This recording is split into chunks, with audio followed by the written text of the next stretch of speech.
125 PLO. To be determined what we'll have Saturday, but aiming for 3 to sometimes maybe 4 shows a week, depending on the circumstances. But a couple of big streams next week again is Tuesdays. Ladies Night with Poker Face Ash, Ebony Kenny, Caitlin Kmetsky, and more. As Conrad Simpson also going to be here with us for Drunk Poker next Wednesday. Should be a lot of fun. You can drink along with us, and I stayed sober for the first one. I feel like now the second I gotta pump it up a little bit. You gotta join in.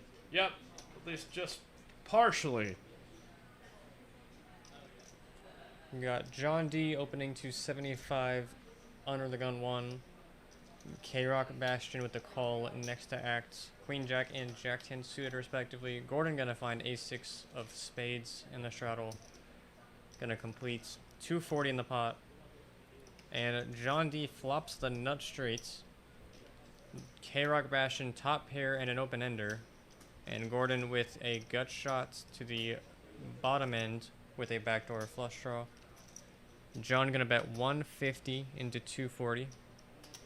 Pretty dynamic texture. Big bets make sense to try and price out the draws or max their value. 3 of hearts now. Bastion turns a flush draw to go along with his open ender and top pair. He's feeling nice. This is unfortunately the one hand that he's behind, and very much so. John continues for 300 into 540. It would not surprise me to see a raise from K-Rock Bastion, but he's just going to smooth call in position. And 1.1k in the middle. King of hearts on the river. The backdoor flush comes through. John flopped straight, no good. I'm curious to see what happens in this spot. Looks to be a bet from John.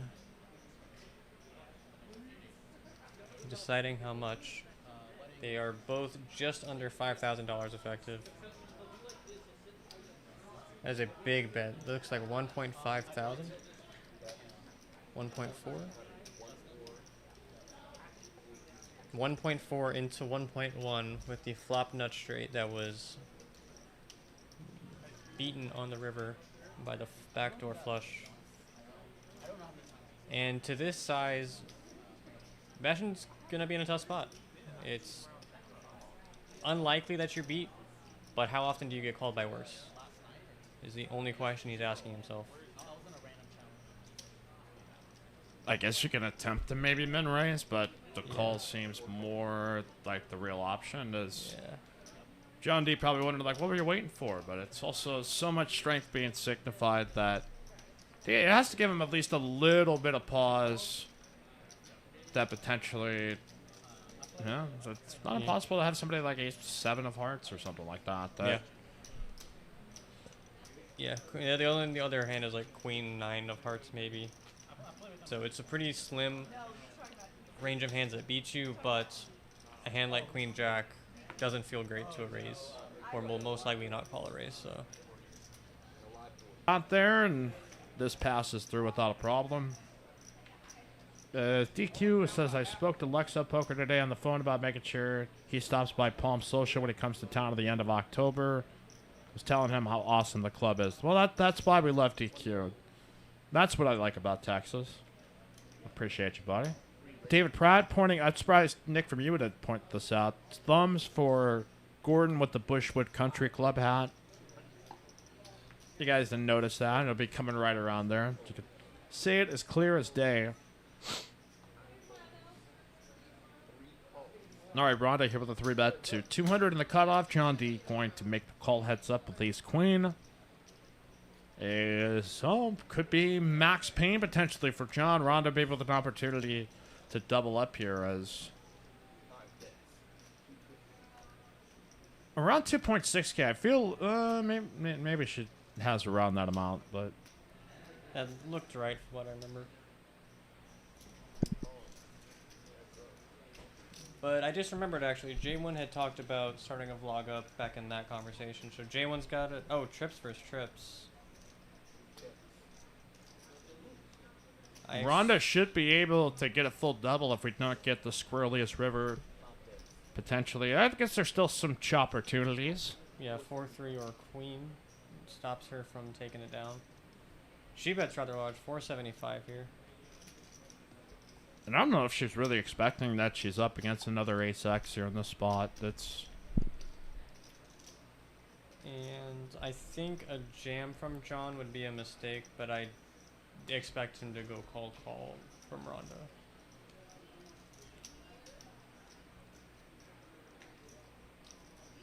I certainly don't expect that he's going to fold, but there you go. That's the all-in.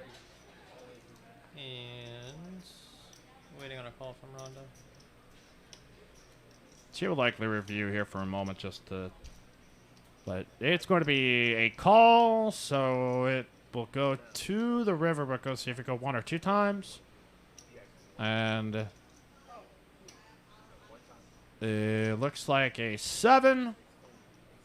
Rhonda going to get the full double here, at least up to 5.6K. So DQ kind of goading her to say, hey, why don't you add on? And, well, I think is going to get the double up here to 5.6. Maybe do a little more damage out here.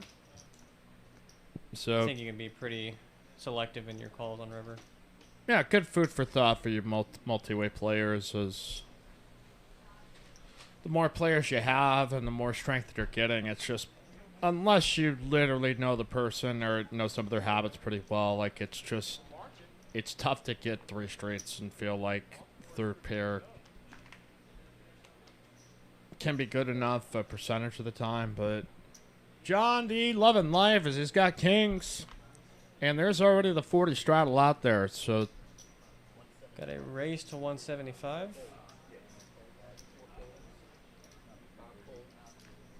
Trey putting in the call on the button with a mystery hand. Roger, 9-8 offsuit, gonna make the fold, and Eric Gordon as well, gonna find the fold, who was in the 40.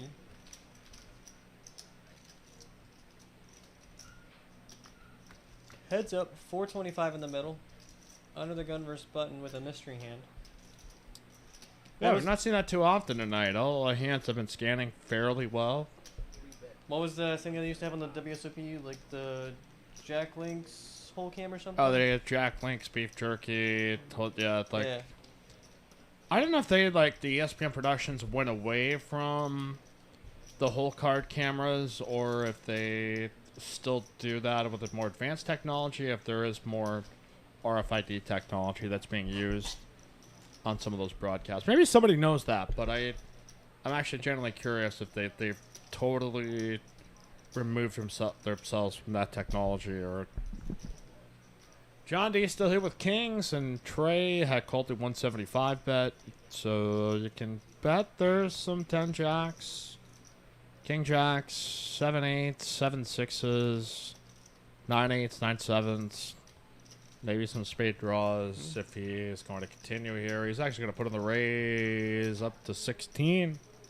Yeah, so 7-8 gets there on the turn. Trey has 4, 5, probably around 6,000 behind.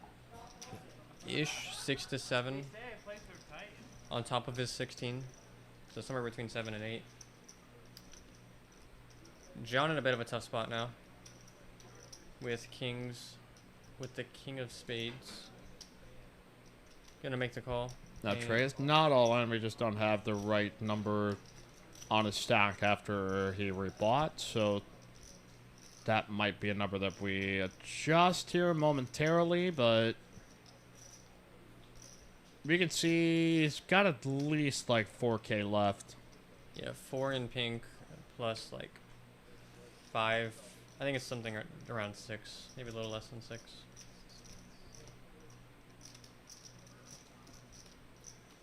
The action held up as I think that's the conundrum our team is faced with at this point. It's like, hey, wait a second, Trey's not all in. Yeah. Let's get this number correct so that we know what what we can input here for him. Again, John D betting 400, and then Trey putting a 1600 raise on this turn spot. John D making the call before we head off to the river, as we'll see if this works itself out in due time. Yep. Pot will be 4.4 going into the river. And John in a bit of a tough spot. Looks to be... Nope, nothing. All right, it looks like we've got the number updated here for Trey, so we should be bombs away for the river. The pot number's a little bit off, but we get this kind of run out here that makes Trey's mystery hand look so much more potentially more dangerous here. Like, you are against your opponent, he turned raise you to 1600, and you have this board come out, and what do you do here with kings? And we've seen this situation play out earlier with Justin. Now it's playing out with John D. And yeah, Trey's button flat should just be so strong here. And he is now all in. Trey is, yeah, just playing it well.